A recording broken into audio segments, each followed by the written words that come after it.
Demande au Seigneur, Seigneur, montre-moi comment parler à cette personne et vraiment de toucher son cœur, que le Saint-Esprit vienne toucher son cœur, que je sois un outil pour que son cœur il puisse s'ouvrir et je lui mets une parole, une semence de vie, une semence de vie.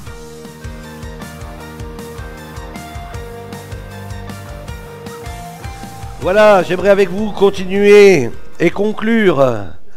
J'espère ce matin, on a quelques minutes quand même, ce message sur les 5 onctions du Saint-Esprit que vous pourrez retrouver donc sur YouTube, sur notre chaîne YouTube, et puis un peu peut-être vous rappeler tout ce qui a été dit bien avant. Je trouve que c'est très intéressant. Alors très intéressant parce que ça vous permet un peu de fouiller dans la parole de Dieu. Je crois que le chrétien a besoin de fouiller l'Écriture. Est-ce que ça vous arrive de fouiller l'Écriture ? Alors je vous invite à le faire, à fouiller dans la parole de Dieu, à voir les différentes traductions, interprétations, des commentaires bibliques, un dictionnaire biblique, tout ce qui peut être utile pour notre croissance, pour que nous puissions bien comprendre les choses. Et je crois que l'onction du Saint-Esprit, elle est là aussi pour nous conduire dans toute la vérité. Le Saint-Esprit nous a été donné pour nous conduire dans toute la vérité. Vous savez qui c'est qui a écrit la parole, hein ? Ce sont des hommes. Mais la Bible nous dit qu'ils ont été poussés par le Saint-Esprit à écrire de la part de Dieu. Donc c'est important d'avoir comme coéquipier dans cette lecture de l'Écriture le Saint-Esprit. Est-ce que vous demandez au Saint-Esprit de vous aider à comprendre l'Écriture ? Je crois que c'est important, hein ? Seigneur, parle-moi. Seigneur, montre-moi. Seigneur, enseigne-moi. Seigneur, conduis-moi. J'ai besoin du Saint-Esprit. Si je lis la parole sans le Saint-Esprit, bien je vais devenir un grand théologien, mais ça ne va pas beaucoup produire de vie en moi. Et le principe du Saint-Esprit, c'est un esprit de vie. Il est l'esprit de vérité, mais aussi l'esprit de vie. Et lorsque je lis la parole sous son onction, il me communique la vie. Alléluia. Et plus je vais lire la parole, plus je vais me nourrir, plus je vais grandir, plus je vais discerner les choses les meilleures, et plus je vais entrer dans le plan que Dieu a préparé pour moi, parce que Dieu a un plan. Est-ce que vous croyez que Dieu a un plan pour vous ? Amen. Amen. Moi je crois que Dieu a un plan pour... Alors peut-être tu peux regarder ton voisin et lui dire, tiens, Dieu a un plan pour toi. Ouais. Est-ce que tu y crois, hein ? Est-ce que tu y crois ? Dieu a un plan pour toi, Naomi. Dieu a un plan pour toi, Evan. Dieu a un plan pour toi. Dieu a un plan pour toi. Alléluia. Alors laisse tomber tes plans. Laisse tomber tes plans. Laisse tomber tes plans. Dieu a un plan pour toi. Ben Seigneur, j'accepte moi ton plan. Parce que pourquoi ? Ben parce que c'est le meilleur. C'est le meilleur plan pour ma vie. C'est le plan que Dieu a pour moi. Amen. Alléluia. On avait terminé ce message par cette conclusion, Ésaïe, chapitre 61, versets 1 à 3, où il nous est dit dans ce texte, que le Seigneur a répété dans la synagogue, lorsqu'il est sorti du désert, revêtu de la puissance du Saint-Esprit. Et là, il rentre dans la synagogue et il ouvre le rouleau du livre d'Ésaïe, et là, un texte formidable que le Seigneur lit devant cet auditoire. « L'Esprit du Seigneur l'Éternel est sur moi. » Alléluia. Moi j'aime beaucoup, revoir un petit peu ce... Alors je ne sais plus si c'était Jésus de Nazareth, il me semble, le film qui dure, je ne sais pas, au moins 4-5 heures. Et puis là, dans ce film, on voit Jésus qui rentre dans la synagogue. Bon, c'est hollywoodien, hein. Il est blond, les yeux bleus, 1m90, 80 kilos, enfin bref, l'homme idéal. Et puis là, il ouvre, dans ce film, le rouleau du livre d'Ésaïe, il commence à lire, donc, « L'Esprit du Seigneur l'Éternel est sur moi, car l'Éternel m'a oint pour porter de bonnes nouvelles aux pauvres. Il m'a envoyé pour guérir ceux qui ont le cœur brisé, pour proclamer aux captifs la liberté et aux prisonniers la délivrance, pour publier une année de grâce du Seigneur et un jour de vengeance à notre Dieu, pour consoler tous les affligés, pour accorder aux affligés de Sion, pour leur donner un diadème au lieu de la cendre, une huile de joie au lieu du deuil, un vêtement de louange au lieu d'un esprit abattu, afin qu'on les appelle des térébintes de la justice, une plantation de l'Éternel pour servir à sa gloire. Puis il s'est arrêté à un moment donné parce qu'après ça nous parle d'un avenir plus lointain. Relisez ce texte et vous allez comprendre. Et puis là, le Seigneur, il regarde, c'est dans le film, hein, mais je pense que dans la réalité, ça s'est aussi passé comme ça. Il regarde l'auditoire et lui dit, aujourd'hui, cette parole de l'Écriture est accomplie. Aujourd'hui, cette parole de l'Écriture est accomplie. Waouh! Waouh! Ça a dû être impressionnant. Surtout les gens qui étaient en train de discuter à gauche, à droite. Vous savez comment ça se passe, hein? Il n'y a pas que ici à l'Île-sur-le-Doubs, hein, mais aussi dans les synagogues de l'époque, ça discutait. Et puis d'un seul coup, tac! Aujourd'hui, cette parole de l'Écriture est accomplie. Waouh! Quelle parole! Mais qui est ce prétentieux qui dit aujourd'hui cette parole de l'Écriture? Est-ce que Jésus avait fait un miracle? Il n'avait pas encore fait un miracle. Quel est ce prétentieux qui dit cette parole de l'Écriture? Mais ça, c'est pour le Messie, c'est pas pour lui. Lui, c'est le fils de Marie et de Joseph. C'est pas le Messie, c'est un homme. Et Jésus dit, cette parole de l'Écriture, aujourd'hui, est accomplie. Alléluia. Est-ce que nous réalisons que cette parole qu'a dit Jésus, lorsqu'il a ouvert le rouleau d'Ésaïe, bien toi qui as reçu l'Esprit de Dieu, qui a été baptisé dans le Saint-Esprit, toi aussi tu peux dire cette parole, et tu peux dire aussi, cette parole de l'Écriture s'est accomplie pour ma vie. Parce que l'Esprit du Seigneur est sur moi. Pourquoi est-ce que l'Esprit du Seigneur est sur moi? Parce qu'il m'a appelé. Parce qu'il m'a appelé. Parce qu'il m'a choisi. Parce qu'il a fait de moi son enfant. L'Esprit du Seigneur est sur moi. Et il n'est pas sur moi pour que je fasse du tricot. Il n'est pas sur moi pour que je fasse toutes sortes de choses qui servent à rien. Il est sur moi pour aller. Le Saint-Esprit nous a revêtus pour que nous puissions aller par tout le monde, prêcher la bonne nouvelle à toute la création. Seigneur, je ne suis pas un prédicateur. Si, tu es un témoin. Un témoin, c'est quelqu'un qui prêche. Un témoin, c'est celui qui annonce. Un témoin, c'est celui qui rend témoignage des œuvres de Dieu. Et lorsque tu rends témoignage, tu prêches. Tu prêches. Alors, voilà, déduisez-en ce que vous voulez, mais un témoin, il prêche. Il parle de Jésus, il parle de la parole, il parle de celui qui a transformé sa vie. Alléluia. Il vient apporter, il vient publier, il vient consoler, il vient accorder aux affligés une délivrance. Vous avez reçu l'autorité pour marcher sur toute la puissance de l'ennemi. Voici, je suis avec vous tous les jours. Voici, je vous envoie. Allez par tout le monde, prêchez la bonne nouvelle à toute la création. Amen. Celui qui croira, qui sera baptisé, sera sauvé. Alléluia. Voici les signes qui accompagneront l'Église. Oui, l'Église. L'Église. Le Saint-Esprit ajoutait à l'Église ceux qui étaient sauvés. Si tu es l'Église de Christ, ça veut dire que tu fais partie des sauvés. D'accord? Donc l'Église doit aller par tout le monde, prêcher. L'Église doit aller guérir les malades, chasser les démons. Ça fait partie de son témoignage, le témoignage de l'Église, pas le témoignage du pasteur des anciens, de l'Église. Pourquoi l'Église? Parce que l'Église est un corps. On n'est pas des satellites, des gens indépendants des autres. Nous sommes un corps. Le frère a parlé que nous sommes une armée. Nous sommes un corps d'armée. Et dans ce qu'il a donné, le frère, il a peut-être oublié quelque chose. Lorsque un soldat se met au combat, que fait l'autre? Il protège ses arrières. Il protège ses arrières. Chacun, nous avons un rôle à jouer dans l'Église de Jésus-Christ. Il y a ceux qui combattent, il y a ceux qui soutiennent, il y a la logistique. Bon, aujourd'hui, on en entend parler avec ce qui se passe en Ukraine. Lorsqu'il y a une guerre, lorsqu'il y a une armée qui se met en marche, l'armée qui se met en marche, eh bien, il y a des soutiens de tous les côtés. Et le plus grand soutien de ceux qui sont au combat, c'est ceux qui sont derrière. C'est parce qu'il y a la prière, il y a l'intercession.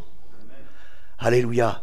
Et je crois que si vous voulez une église qui se développe, qui grandit, qui prend de l'importance, qui prend de l'enracinement, c'est parce qu'il y en a qui prient, il y en a qui intercèdent, mais il y en a aussi qui vont et qui apportent le témoignage, qui prêchent la parole. L'apôtre Paul l'a dit, priez pour moi. Ben, l'apôtre Paul, toi tu as tous les dons, toi t'es celui qui a vu Jésus.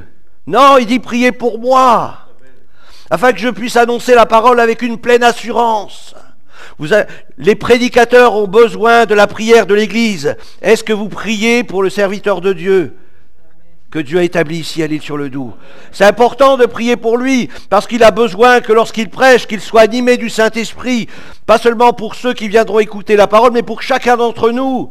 Il a aussi la responsabilité d'apporter une parole qui édifie, qui encourage, qui apporte la guérison. Priez pour moi. J'ai besoin de vos prières. J'ai besoin de votre intercession. J'ai besoin que lorsque je prêche, bien que le Seigneur me révèle des choses, que ce ne soit pas une parole, simplement une parole qui sort de ma bouche, mais que ce soit réellement une parole de Dieu, qu'elle suscite la foi. J'ai besoin de vos prières. Et ceux qui annoncent l'Évangile, ceux de l'Église, qui sont au contact des perdus, on parlait de Jean-Philippe, ou même de ceux qui travaillent, ceux qui sont encore dans la vie active, bien, ils sont en contact quotidiennement avec des personnes. Eh bien, Seigneur, remplis-les du Saint-Esprit, qu'ils puissent rendre témoignage. Je crois que tous nous avons besoin. Nous sommes au front. Nous sommes au contact. Vous savez, il y a un ennemi, il y en a un qui veut surtout pas que les gens ils puissent entendre l'Évangile. C'est le diable. Et on a besoin de la prière. On a besoin de prier les uns pour les autres, de nous soutenir mutuellement dans ce combat. Nous vivons un combat, nous sommes en guerre. L'Église était en paix, elle s'accroissait par l'assistance du Saint-Esprit. L'Église était en paix, oui, à l'intérieur, mais nous sommes en guerre, parce que nous avons un ennemi qui ne veut surtout pas que le royaume de Dieu s'étende dans ce monde. Nous avons besoin de dépendre du Seigneur quotidiennement. Ne crois pas parce que tu es arrivé à une certaine stature que tu as la force. Non, ta force, elle vient de lui.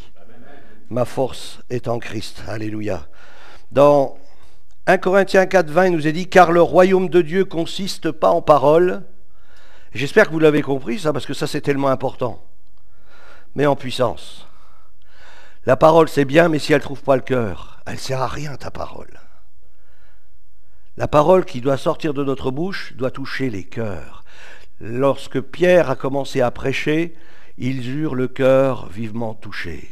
Ce n'est pas l'intellect qu'ils ont été « Oh, c'est bien, il prêche bien, super, on va y mettre une note, tiens, A+. » Non, non. Le cœur, lorsque tu rends témoignage, est-ce que tu touches le cœur? Demande au Seigneur, « Seigneur, montre-moi comment parler à cette personne. » Et vraiment de toucher son cœur, que le Saint-Esprit vienne toucher son cœur, que je sois un outil pour que son cœur il puisse s'ouvrir et je lui mets une parole, une semence de vie, une semence de vie. Nous sommes des semeurs, nous semons la parole, alors que cette parole, elle puisse, j'aime beaucoup ce psaume, hein, celui qui marche en pleurant, vous connaissez ce psaume, hein, voilà, et qui sème avec larmes, qu'est-ce qui se passe? Waouh! Nous on aime bien moissonner, mais semer avec larmes on n'aime pas trop. Hein. Mais pourtant il n'y a pas de choix. Si tu veux moissonner, il faut semer avec larmes. Si tu veux moissonner, il te faut semer avec larmes. Alléluia. Éphésiens 3,20 nous dit « Or à celui qui peut faire, par la puissance qui agit en nous, à celui qui peut faire. » Moi je crois qu'il veut le faire. Je veux le faire, mais est-ce qu'on lui laisse l'opportunité de le faire au travers de nous? Ou est-ce que je me sens capable? J'ai suffisamment la force? Non, Dieu veut agir au travers de toi. Sois humble. Sois dans l'humilité. Sois attentif, parce que Dieu, il veut te parler, il veut te révéler quelque chose. Par sa puissance qui agit en nous, infiniment au-delà de tout ce que nous demandons ou pensons. Dieu veut faire au-delà de ce que nous pouvons demander ou penser. Tu veux qu'un tel ou un tel vienne au Seigneur? Oui. arrête de témoigner avec là. Que tu puisses parler au cœur. Seigneur, montre-moi. Qu'est-ce qu'il faut que je lui dise? Comment je dois lui parler? David a eu le très bon réflexe, et je crois que ce réflexe-là, chacun nous devons l'avoir. Seigneur, qu'est-ce que tu veux que je dise à cette personne? Montre-moi. Vous savez, chaque être humain sur la terre, il y a une serrure. La clé, Dieu peut nous donner la clé. Il faut lui demander, Seigneur, donne-moi la clé pour ouvrir cette serrure. Et lorsque la porte, elle est ouverte, le cœur, lorsqu'il est bien disposé, c'est formidable. Dieu peut faire une œuvre. Tu peux semer la parole. Et puis tu sais qu'elle portera du fruit. Alléluia. Gloire à Dieu. Colossiens chapitre 3, versets 1 à 4. Si donc vous êtes ressuscités avec Christ, cherchez les choses d'en haut, où Christ est assis à la droite de Dieu. Affectionnez-vous aux choses d'en haut. Cherchez, mais s'affectionner. Vraiment les désirer vraiment de tout notre cœur. Que ce soit quelque chose qui soit précieux pour nous, les choses d'en haut, la parole de Dieu, qu'elle puisse résonner dans mon cœur, la présence du Saint-Esprit, l'onction du Saint-Esprit. Vous savez que Dieu veut guérir des malades au travers de chacun d'entre nous. Dieu veut guérir des malades au travers de chacun d'entre nous, mais tu ne peux pas le faire d'une manière naturelle, il faut le faire d'une manière surnaturelle, c'est-à-dire attaché à celui qui est en haut et celui qui veut déverser en toi cette puissance. Vous savez, un don de guérison, il est donné par qui? Par vous? Par le Saint-Esprit au travers de vous. C'est le Saint-Esprit qui donne des dons. Et moi, je veux juste être un canal. Seigneur, sers-toi de moi. Seigneur, glorifie-toi au nom de Jésus. Que le malade soit guéri. Je ne cherche pas ma gloire. Tu sais, des fois, il y a des gens qui se bousculent pour prier pour les malades. Non, on ne cherche pas notre propre gloire. Vous savez, il y a dans certaines églises, les serviteurs de Dieu, les pasteurs, ils s'assiedent, ils laissent les gens prier pour les malades. Ce n'est pas réservé à une élite. Hein? Et je crois que tous, nous avons besoin d'entrer dans cette réalité. Je suis un enfant de Dieu, le Saint-Esprit aussi veut agir au travers de moi. Je peux aussi être un instrument de bénédiction pour l'autre et apporter la guérison. La délivrance. J'ai chassé des démons, j'étais même pas encore baptisé. Alors baptisé, rempli du Saint-Esprit, eh bien, le démon il part tout de suite. Hein. Non, tu as reçu l'autorité dans la foi, exerce-la. C'est tout simple. Tu as reçu l'autorité, exerce-la.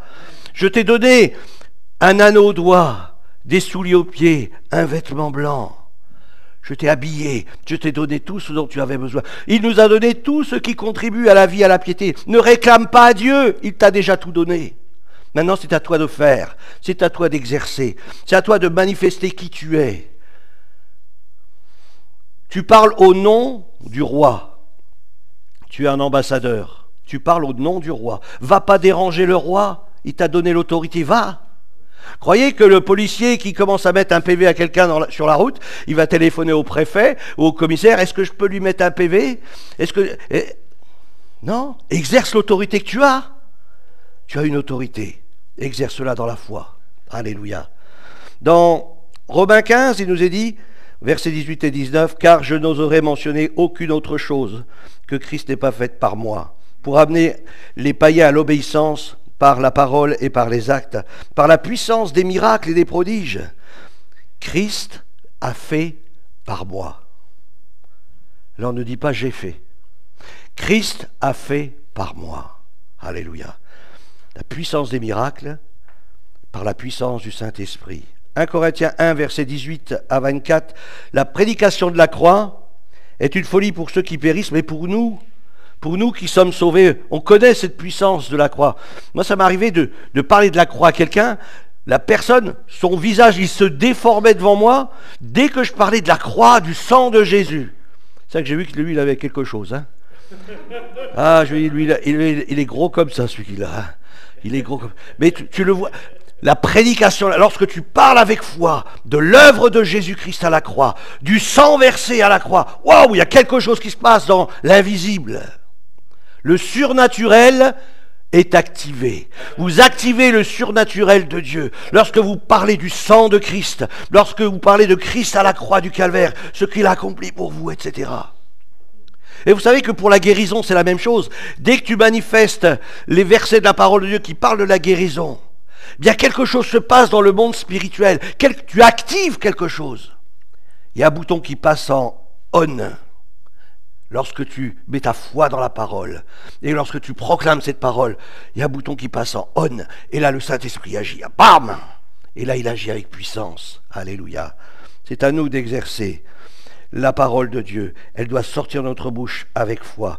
Nous prêchons Christ crucifié. Scandale pour les Juifs et folie pour les païens, mais puissance de Dieu et sagesse de Dieu pour ceux qui sont appelés tant juifs que grecs. L'onction a pour but de nous conduire dans une maturité spirituelle. Et c'est vraiment la conclusion. Alors vous savez, il y a beaucoup de gens qui font des trucs et des machins. On se dit, oh, comment c'est possible que Dieu puisse faire ça? Libre à eux. Mais je vais vous dire que l'onction doit nous conduire dans une maturité spirituelle. Pas dans l'enfantillage, mais dans la maturité spirituelle. Le Saint-Esprit veut faire de nous des hommes et des femmes de Dieu, des colonnes dans sa maison. Alors peu importe ceux qui font des trucs et des machins. Moi, Seigneur, je veux être une colonne dans ta maison. Je veux être quelqu'un sur qui on peut compter. La parole de Dieu nous dit que l'Église, c'est la colonne et l'appui de la vérité. Peu importe ce que les autres y font. Moi, ce qui m'intéresse, Seigneur, c'est d'être ancré dans la vérité de ta parole. Alléluia. Je crois que c'est important de vivre ces réalités. L'onction doit nous conduire dans les œuvres de Christ. Et l'œuvre de Christ, c'est que nous puissions être transformés à son image et manifester son image. Pas seulement dans la puissance, mais aussi dans son caractère, dans ses sentiments. Dieu désire que nous manifestions son caractère. Vous connaissez l'Épître aux Galates, mais vous connaissez 1 Corinthiens 13. L'amour. Où est l'amour? L'amour doit être un moteur dans notre vie. L'amour doit être un moteur pour annoncer la vérité. L'amour doit être un moteur pour prier pour les malades. L'amour doit être un moteur pour chasser les démons. L'amour doit nous mettre en action. L'amour de Christ doit nous mettre en action. Lorsque l'onction et la maturité sont là, tu deviens un miracle, un signe vivant dans cette génération, un intouchable, un véritable adorateur, un tueur de géants. Est-ce que tu veux être un tueur de géants? Alors, ne recherche pas simplement la puissance, mais recherche le caractère, recherche la nature divine de Christ, à manifester ce que lui il est. Souvenez-vous, lorsqu'il était dans le jardin de Gethsémani, dit Seigneur, pas ma volonté, mais la tienne. Est-ce que tu peux le dire ce matin? Seigneur, pas ce que je veux, mais ce que tu veux, Seigneur. Montre-moi tes œuvres. Je veux marcher dans tes œuvres, dans tes plans, dans tes projets. Et là, la puissance de Dieu va t'accompagner. Parce que tu ne cherches pas à faire ta volonté, mais la sienne. Alléluia. Et lorsque tu veux faire la volonté de Dieu, quelque chose se passe en toi. Tu deviens comme un serviteur de Dieu. L'image de Christ se manifeste en toi. Tu manifestes son caractère, ses sentiments, sa nature divine. Et lorsqu'on te voit, c'est Jésus qu'on voit. Lorsqu'on te voit, c'est Jésus que l'on voit. Alléluia. Que notre recherche dans l'onction de sainteté soit un témoignage maintenant pour chacun d'entre nous, dans le nom de Jésus. Il y a un passage que j'aimerais qu'on puisse voir avec nous, c'est dans Matthieu 7. Matthieu 7, 22. Vous connaissez ce passage? Je vais le prendre ici. Et c'est le dernier passage que nous lirons ensemble. Je crois que c'est important parce qu'on l'oublie souvent. Matthieu 7, verset 22. On peut lire même à partir du verset 15. Imprégnons-nous de la parole de Dieu. Gardez-vous des faux prophètes. Il y a des vrais, mais aussi des faux. Quand il y a du vrai, forcément le diable, il va te mettre du faux. Hein.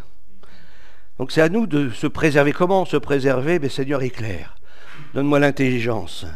Gardez-vous des faux prophètes. Ils viennent à vous avec des vêtements de brebis. Comme on l'a lu la dernière fois, ils sont sortis du milieu de nous parce qu'ils n'étaient pas des nôtres. Vous vous souvenez de cette parole? Ils avaient comme un vêtement de brebis, un loup caché sous le vêtement de brebis. Il faut vraiment avoir du discernement. Hein. Vous les reconnaîtrez? Ah! À leurs fruits. À leurs fruits. Quel fruit? Ça c'est important, le fruit. Et le fruit, c'est le fruit de l'esprit. le fruit de l'esprit, le caractère de Christ. Le bon berger donne sa vie pour les brebis. Un bon arbre ne peut porter de mauvais fruits, ni un mauvais arbre porter de bons fruits. Tout arbre qui ne porte pas de bons fruits, il est coupé et jeté au feu. C'est donc à leurs fruits que vous les reconnaîtrez. C'est important, hein. C'est Jésus qui le dit, hein. C'est Jésus qui le dit. Donc ça, au moins, dans notre tête, ça y est, c'est réglé, on sait. Ensuite, le Seigneur, il continue, parce qu'il voit que ses disciples, ils sont un petit peu... alors, il essaye un petit peu d'enfoncer un peu plus le clou, hein. Ceux qui me disent « Seigneur, Seigneur » n'entreront pas tous dans le royaume des cieux. Ceux qui me disent Seigneur, et combien il y en a sur la surface de la terre, je ne parle pas des musulmans, hein, c'est autre chose, hein. Je ne parle pas des bouddhistes, c'est autre chose, hein, je parle de milieu chrétien. Et là, il y a du monde, hein. Combien de milliards? Au moins 1 milliard. Moi, je pense, hein. Oh, je pense qu'il y a un truc de ce style-là. Mais Jésus dit, vous savez, tous ces 1 milliard-là, ils disent Seigneur, Seigneur, mais vous savez qu'il y en a, comme il dit là, ils n'entreront pas tous dans le royaume. Ben, Seigneur, t'es dur. Lisez la fin du verset. Mais celui-là seul qui fait la volonté de mon Père, qui est dans les cieux. Quelle volonté faisons-nous? La nôtre ou la sienne? Alors tu peux dire Seigneur, Seigneur, pour Dieu c'est que du vent. Ce qui est important pour lui, c'est de faire sa volonté. Amen. Plusieurs me diront ce jour-là, et quel jour, hein? Oh, Seigneur, quel jour en ce jour-là, hein? Seigneur, Seigneur, n'avons-nous pas prophétisé en ton nom? N'avons-nous pas prophétisé en ton nom?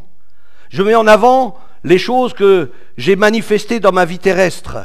J'ai chassé des démons, j'ai prophétisé, j'ai guéri des malades, il y avait toutes sortes de miracles, entre guillemets même certains des miracles mensongers, mais il y avait toutes sortes de manifestations surnaturelles. Vous savez que le diable, il peut faire des manifestations surnaturelles, c'est pas un problème pour lui.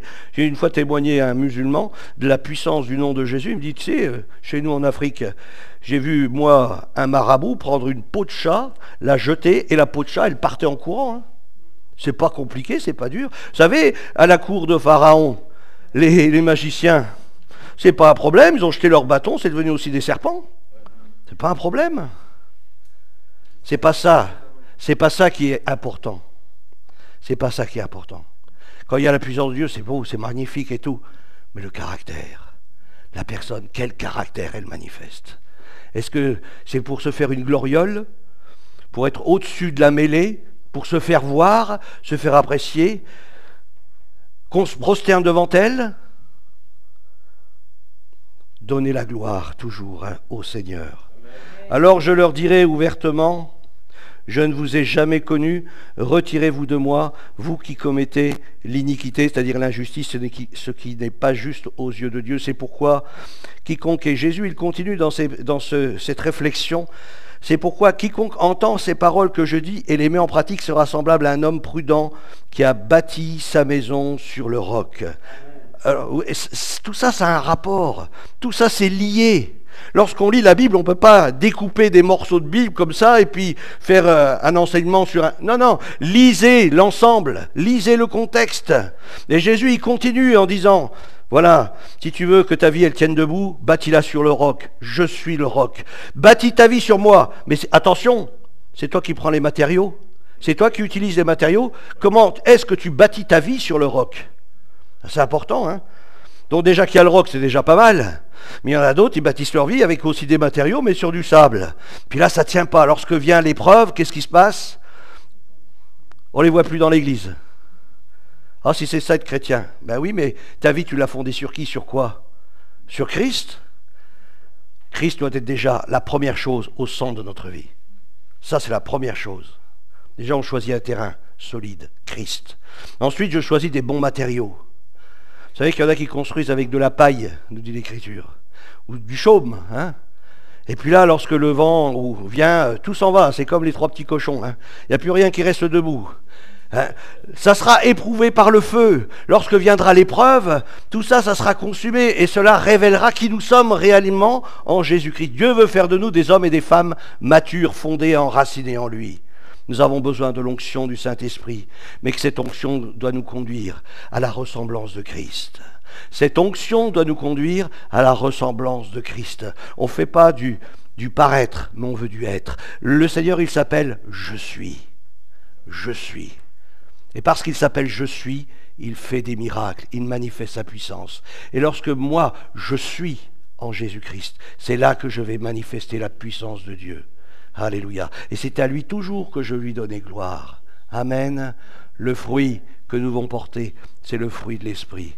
Porte ce fruit, mon frère, ma sœur. Attache-toi à porter ce fruit. Si tu manques de fruits, viens dans la présence du Seigneur. Laisse-toi remplir du Saint-Esprit. Et tu vas voir que cette colère qui est en toi va disparaître. Tu vas voir que cette impatience qui est en toi va disparaître. Si tu laisses le fruit de l'Esprit, l'œuvre du Saint-Esprit s'accomplir en toi, tu as manifesté le caractère de Christ.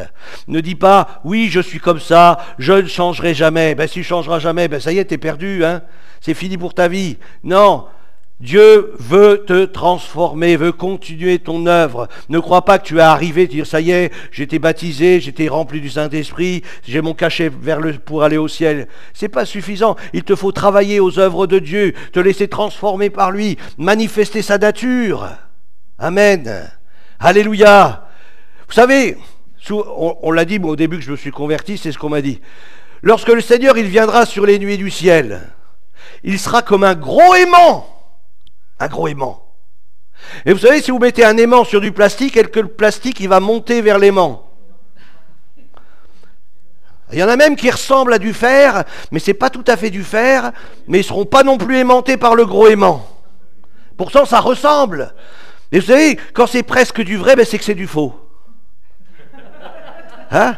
Quand c'est presque du vrai, c'est que c'est du faux. Hein. Par contre, la même nature, c'est-à-dire l'acier sera enlevé et s'attachera à l'aimant. Et en toi la nature de Dieu. Et en toi cette nature de Dieu. Cultive la nature de Dieu dans ta vie. Et lorsqu'il viendra sur les nuées du ciel, tu seras irrémédiablement aspiré et tu partiras à sa rencontre en un clin d'œil, en un instant. Est-ce que tu es prêt ce matin ? Est-ce que tu es prêt à le rencontrer? Ne dis pas demain, oh j'ai des projets. Non, aujourd'hui. Est-ce que tu es prêt à le rencontrer? Est-ce que tu te sens maintenant que tu es prêt? Est-ce que tu es prête? Nous avons besoin de nous tenir devant le Seigneur et que nous puissions ressortir de ce lieu en disant, je suis prêt. Seigneur, si tu viens maintenant, je suis prêt. Alléluia. On va se tenir ensemble devant le Seigneur. On va prier. Se lever ensemble, oui. C'est important et ça c'est tous les jours. C'est pas seulement le dimanche matin. Je veux, Seigneur, être prêt. Je veux être prêt. Seigneur, je te demande pardon.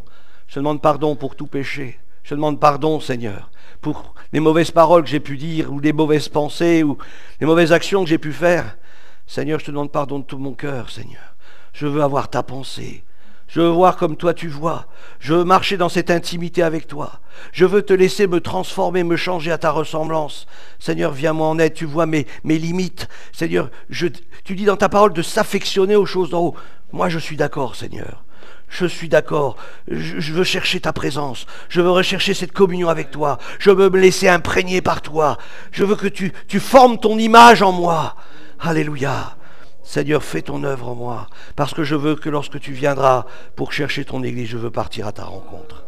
Seigneur, que chacun, ce matin, nous puissions être prêts à partir.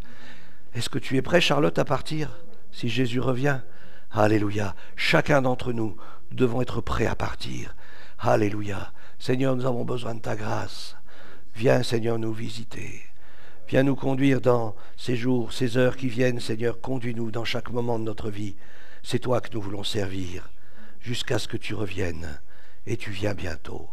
Que ton nom soit béni. Alléluia.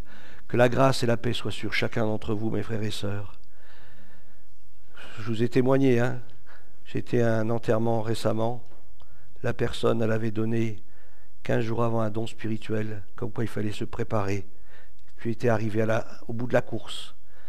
Et que tu allais entrer dans le repos. Cette parole, je ne sais pas si la personne, elle l'a pris pour elle l'a donnée à l'assemblée, mais 15 jours après, elle n'était plus de ce monde. Mon frère, ma sœur, réalise, Jésus peut revenir à n'importe quel moment. Tu peux même toi-même avoir une attaque cérébrale, une attaque cardiaque ou quoi que ce soit. Est-ce que tu es prêt? Sois prêt, aujourd'hui, maintenant, au nom de Jésus. Amen.